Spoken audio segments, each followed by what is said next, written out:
feel just like a rock star. Filling up your truck, pills and the rest, just like Bob. Filling up just up, man, I feel just like a rock star. Filling up your truck, pills and the rest, having fucking hoes and popping pillies, man, I feel just like a rock star. Filling up your truck, pills, feel just like a rock star. Filling up your truck, man, I feel just like a rock star. Filling up your truck, pills, feel just like a rock star. Hoes and popping pillies, man, I feel just like a rock star. When my homies pull up on your block, they make that thing go I've been in the hills, fucking superstars, feeling like a pop.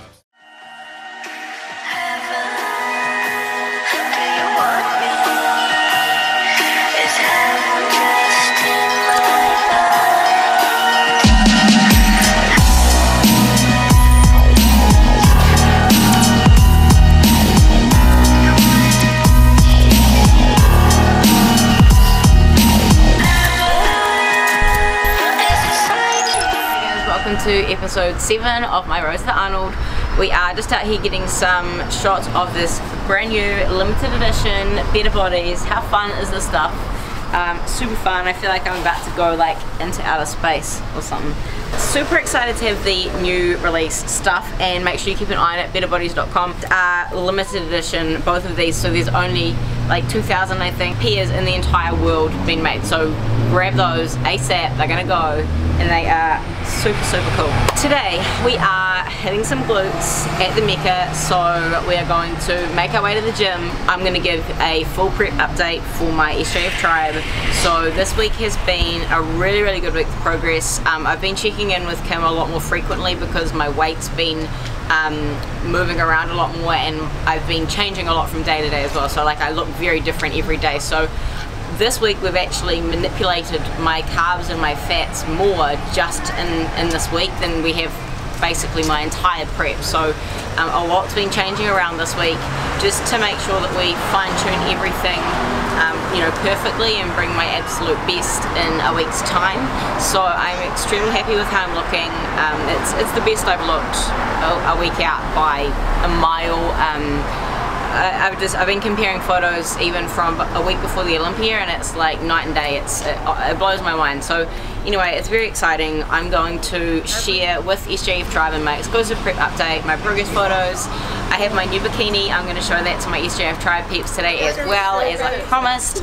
And yeah, so full lowdown on everything we've been manipulating with my diet and what my training is going to look like through the next few days as well, which is as far ahead as I know.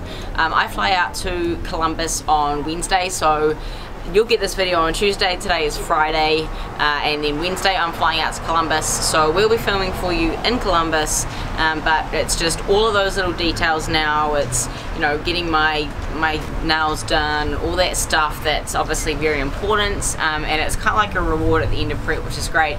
Obviously I've got a pack. I've got so far 3 photo shoots the day after the Arnold, so I've got to organise a lot of, you know, photo shoot stuff as well as competition stuff, so all that's a lot of work, but it's very exciting. We're getting so close. It's really, I know I've said this every single week, I sound like a broken record, but it's come around so fast, and it's crazy to think that it is almost stage time, but I'm ready to, you know, to bring this all together, and I'm really excited about what Kim and I are bringing to the stage for my first Bikini International. So we're going to shoot back to my apartment, and then we're going to go to the gym, so we will see you guys soon. Ab check. Ab check. Oh damn. Whew. I think you're good. It's hard work. I think you're good. Whew, thanks.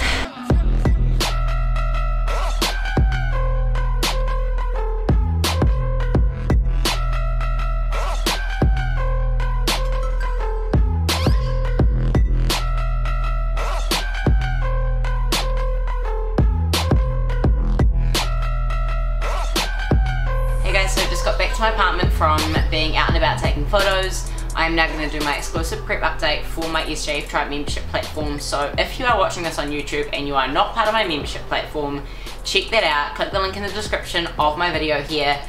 The SJF Tribe gets all of the exclusive content that we film. So throughout this entire series, they get a prep update every week on my training, my nutrition, my progress photos, my check-ins with Kim from week to week. So check it out if you're not on SJF Tribe. If you are on SJF Tribe, I'm going to fill you in on a very exciting week. And then I'm hitting glutes today. It is very similar what I'm going to be doing to what I did a couple of episodes back, like multi-dimensional glute training. So the focus isn't on lifting anything heavy. I've found actually this week with all my training, if you've trained for a competition and you've done depletion training, you'll know that like intense glycogen burn in the muscle, and I've been feeling that all week this week. So it's been, you know, tough training wise this week, so I really wanted to get blood into the muscle. I'm training for conditioning right now. I'm training to keep the muscle full. You're not trying to break down muscle, you're not trying to build anything right now. So I'm going to be hitting my glutes from a lot of different angles. This isn't a very heavy weight, I've got 45 pounds each side, but because I've got my resistance band on, and this band is incredibly strong, it's like a super band, it actually makes it really quite hard, because what I'm doing by adding in the resistance band is I'm essentially turning this into a three-dimensional exercise, and I talk about that a lot with glute training, with using a booty band to turn two-dimensional exercises into three-dimensional exercises to recruit a lot more glute medius, which is what I have done a lot of, and it's made a very big difference, the roundness and the fullness of my glutes. So that's something I work a lot with right up to the end. You know, when you are starting to get that fatigue into a show, even just with a band, like that amount of resistance, you can actually, you know, get a lot of blood into the muscle and get, you know, a decent workout. So nothing heavy, but I'll take you through a lot of different angles, and share with you some of my favourite exercises that I love to incorporate right to the end.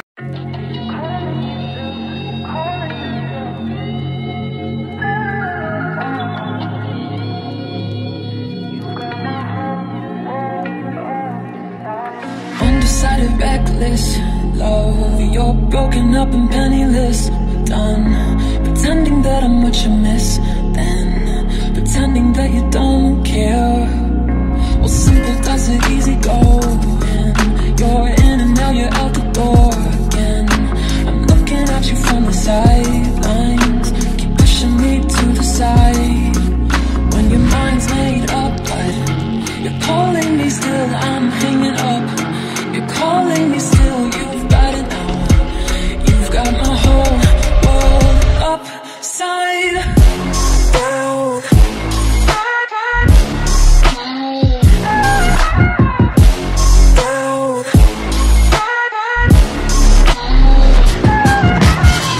So I've just done an unfolding kickback on here. In the principal workout you will get a lot of notes about how and why I'm performing the exercise. One thing that you'll see is that I keep my supporting leg really bent. So by keeping my supporting knee bent, I'm keeping all of the work in this leg. I'm not using this leg as a pivot at all, so I keep that leg bent, which means I use a lot of stability work from the opposite side glute. And it's a very controlled movement, not too high. If you take it too high, it ends up being like over the lower back. So it's very isolated, it's not a big movement, it's all through the glutes. You'll feel a bit more recruitment through your hamstrings when you're doing an unfolding kickback like this, as opposed to doing a straight kickback. It's more isolated on the glute and there's a little less hamstring recruitment, but they're both great exercises. I didn't have an ankle strap, I only had a handle to put my foot through, which is why I did an unfolding kickback. But yeah, great exercise to isolate the glutes and hamstrings, and you should get a lot of work for your core, and also stabilising work from your supporting side glute medius as well.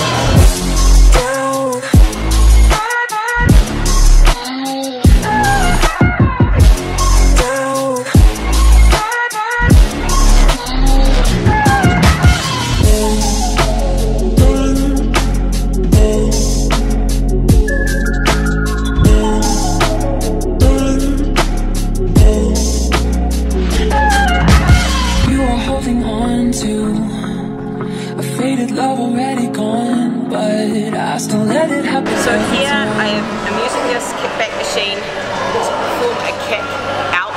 side. It's not the way that the machine is designed to be used, but it's a very good glute medius recruiting, isolating exercise. With this one, you can't go too heavy. Again, read the program notes carefully to see the little things that I recommend in terms of technique. One thing you'll see that I do is actually turn my toe downward, and by actually angling your toe downward, you get that more work into your glute medius. If you have your toe angled upward or straight, you don't get that same isolation. So lots of control. It's not a super heavy exercise, although nothing is super heavy today, but lots of control, focus on a strong concentric phase and then really resisting on the way back in. You'll see with the technique, you want to really drive out through the heel of your foot. As you come back in, there's a point where your heel kind of has to lift off, but you really just need to focus on using your glute medius, so feeling that work in the side of your glute as you push out, even at the very beginning of the movement where you're kind of pushing off the wall of your foot rather than your heel. Because as you know, it is important to drive through the heel of your foot to maximize glute recruitment. So just something to be mindful of. If you were going too heavy, it would be hard to feel that isolation here, so don't go too heavy. Mind's made up, but you're calling me still, I'm hanging up. You're calling me still, you've got it now. You've got my whole world upside down.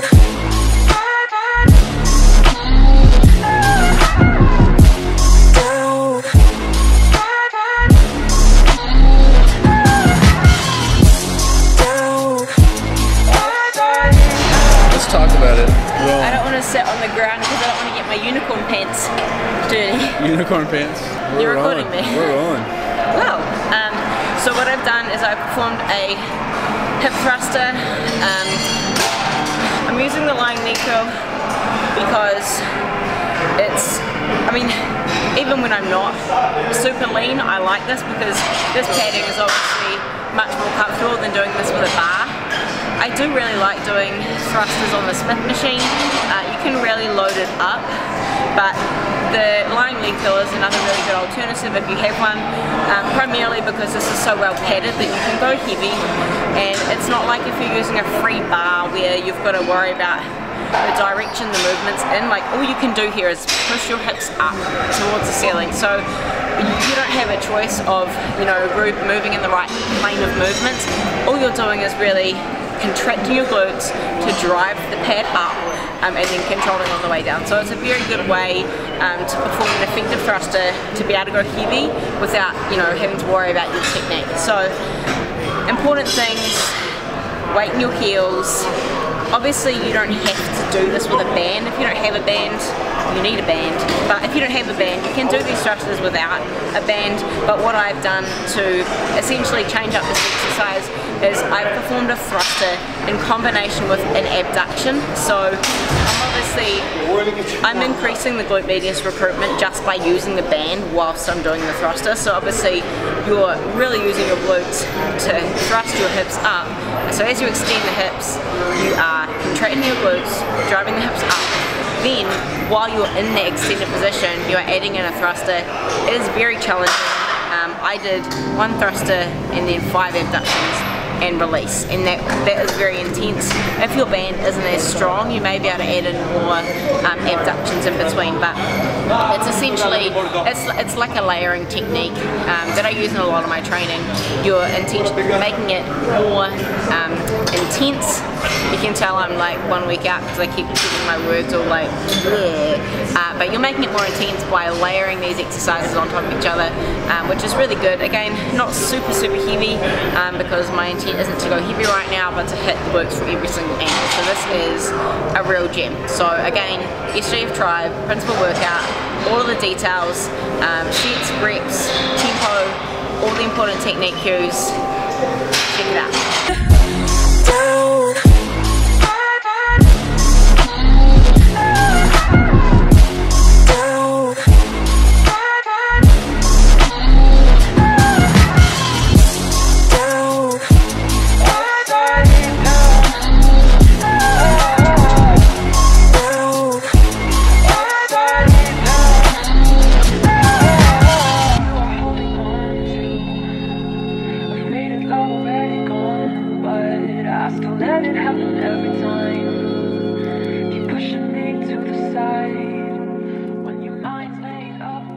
So in here, I'm doing a reverse hyper.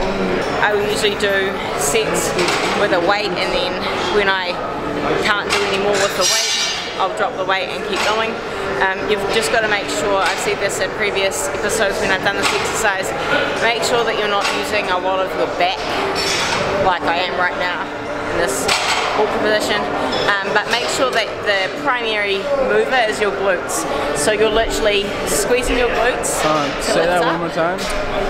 So you want to make sure that the primary mover is your glutes, so that you are squeezing your glutes to lift and then releasing them.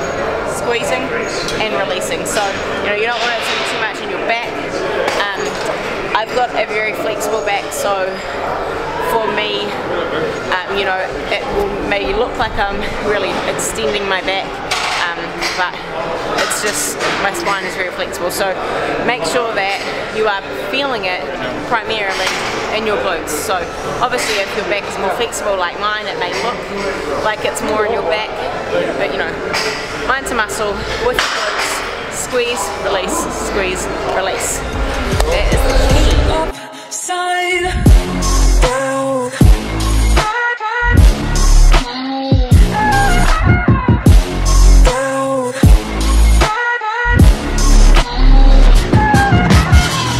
So I am doing a little ab circuit here. Again, this will be in the principal workout. I've actually been doing this ab circuit every single morning for months. Okay, so I come in and I do my fasted leg training. So fasted high volume quads, which is what really has tightened up my legs. But also I do this ab circuit each morning. I'm not doing this super heavy.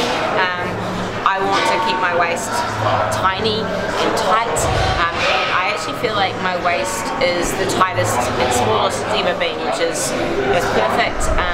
I don't target obliques, so I'm going to do 3 different ab exercises. I'll talk a little bit about each one. This is a weighted crunch. Again, I'm not doing this super heavy, and one thing that you will notice is that I'm doing this with like a rounded spine, so that it is all in my abs. If you have your back flat or you're arching, you take away from the work for your abs. So by actually slightly rounding out your spine, it's the same if you see people doing a crunch on the cables with the rope. You really want to keep your back slightly curved, so that you are focusing on the work on your core and not using your back. So weighted crunches, not super heavy, although obviously as I get more fatigued, you'll see I actually had to like put my foot up to get the first rep up, because this is actually quite heavy now, but not super heavy, and I'm going for about 15 reps, so it's not a hypertrophy approach that I ever take towards training abs.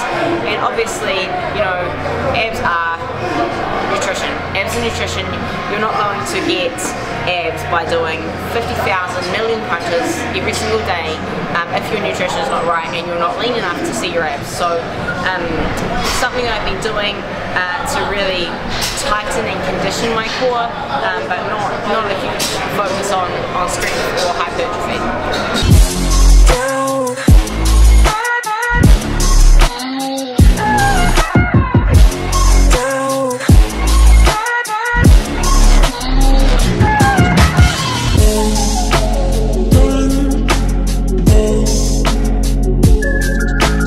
With this exercise, the straighter your legs are, the harder it is. So by taking your legs straight, you increase the length of your leg, and you make your legs a heavier weight for your abs to lift. So aim to keep your legs like as straight as you can. One thing with this exercise, a lot of clients say that they feel like their hips click when they do this. Mine click every single rep. If it's not hurting you, it's not necessarily a problem.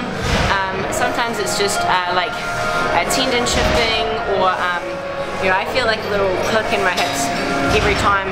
If you're doing it and it's not hurting you, it's not causing you pain afterwards, I wouldn't worry terribly about that.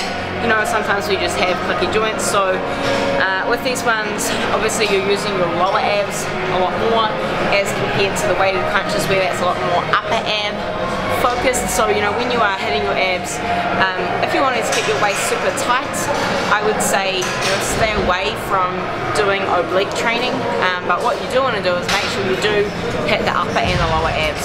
So I've hit upper, I've hit lower, and then I'm going to do one more exercise, which is kind of an intense overload, kind of like a fatigue set to finish off my ab circuit.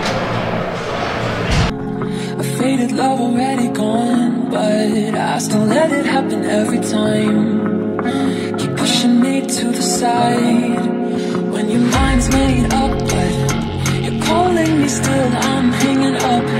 You're calling me still. You've got it now. You've got my whole world upside down. So what I've done here to finish off is a pulse and crunch. So I'm performing 10 very small pulses in the top of the movement, which is the hardest part of the movement. By having my feet elevated, I'm actually using my lower abs as well. Obviously, you know, if you've got your legs down, you're not going to recruit your lower abs as much, but by actually having your feet lifted, as long as you're actually not resting your feet completely, but actually, you know, making sure you are activating your lower abs, you're going to get upper and lower working together here, and that top part of the crunch is the hardest part. So essentially my fatigue exercise is tiny pulses, staying in that hardest part, so you're really keeping the load on the muscle. It's like when you do a bottom half squat, that's the intense part of the movement, you're staying in that intense part, which is it's a hard place to hold it. So keep it small and controlled, really focus on squeezing your core, and that should ice the cake just nice.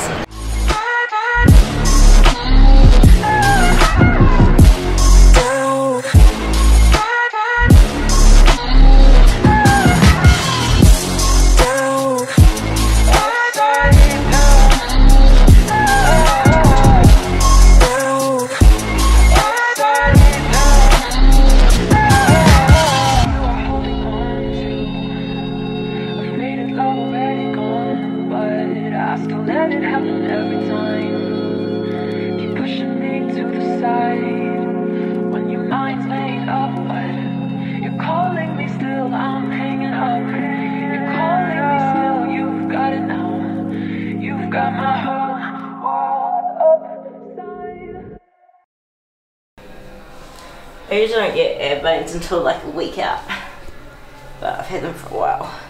Well guys, we are wrapping up episode 7 of my Road to the Arnold. I hope that you've enjoyed this episode. We have done a glute training today, so the printable workout will be on my membership platform, SJF Tribe. Remember, you can check out SJF Tribe from the link in my YouTube description. You can also access it from my website, shanajanefitness.com. What you've got there is a lot of exclusive content. Every single week of this prep for the Arnold, I've done a printable workout, and I've got printable workouts from way back to the very beginnings of the membership platform in July 2017, which seems like forever ago, but it has gone fast, just like this prep. So this is the last workout we are filming at Gold's. This is the last episode we're filming in LA. Austin will be coming out to Columbus, so we will be getting content for you guys out at the Arnold, but this is the last one that we're filming here, which seems crazy. It always, you know, when I'm getting ready for a show, you get to the end and it's sort of like, even though I'm feeling more ready than I've ever felt, it's kind of surreal when you get to that end and it snowballs and it all happens so quickly, and it's kind of hard to believe that it's already almost here, but I mean, this is my 23rd show, 23rd show as a pro, and it doesn't seem any more kind of real each time. You know, it still seems surreal that it's just a week's time and I'll be back on stage. So yeah, it doesn't even change, but it's kind of cool. It's always, there's a lot of uncertainty in the final, you know, stages of the prep, because you are doing all these little fine-tuning things to bring your absolute best, and then there's some things you don't have control over, So it's really, you know, you've got to have faith and trust the process and do all those things that you know work for your body. It's different for everybody. So I'm feeling really, really good. I am very excited to wrap up this prep and get out to Columbus. So as I said, I leave on Wednesday. This video comes to you on Tuesday, and then we will be on stage on Saturday. So we've got our athlete meet and greet on the Thursday. Make sure you guys check out the Arnold Sports website. There is going to be live streaming of everything, which is really, really amazing that they are live streaming it. So, you know, friends, family, followers in New Zealand and Australia, all over the world, you can actually watch the Arnold on the live stream, which is great. So check it out. If you're going to be in Columbus, make sure that you come along to the meet and greet. I would love to meet a lot of you. That is on Thursday night from 7 till 9. It's going to be an amazing experience. It's my first Bikini International, but I've been at the Olympia twice, and I imagine it's going to be a very similar experience, you know, among the best in the world in my sport. Everyone shares this similar passion, this common goal of being their absolute best, and it's hard to even explain the vibe, you know, at a show like that. It's the same, the Arnold Classic in Australia. I've done that 3 times, and I'll be going back for my 4th this year, and it's an amazing feeling to be part of something that's so much bigger than you. So I'm really excited to be part of it all. It's, you know, it's something you can't describe, you can't really you can't put it into words. You've really just got to experience it, which is why I want Austin to be there, so that he can, you know, bring a lot of it to life for you guys. So I hope you've enjoyed these videos. I hope that you still, you know, following along with everyone's journey. Make sure you check out Bikini Pro News. They will be doing updates as always. So Bikini Pro News on Instagram, they keep you up to date with all of the Bikini Pros, and they'll be doing a lot of coverage coming into the Arnold, which is really, really cool. So it's one place where you can see sort of everything that's going on. Big thank you to everyone who sent me messages, everyone who's supporting me, everyone who's rooting for me. It's surreal to have so much support from people all over the world. I get messages every day from people I've never even met about, you know, how much I have impacted them by sharing my journey, or, you know, how much I motivate them to achieve their goals, which is something that's it's completely invaluable to me. You know, you can't really describe how much that means to have people that, you know, they don't know me, but they find something in what I share that helps to lift them up, which is amazing. So thank you guys. I appreciate all of you, all of your support. Thank you to my coach Kim, who has been absolutely amazing, and I'm really excited about what we are bringing to the stage in just over a week. So it's time to put all those little details together, lots of posing practice, slowly tapering back on the cardio, and, you know, fine-tuning everything as we get ready for the 30th annual Arnold Classic Bikini International. So I will see you guys in Columbus.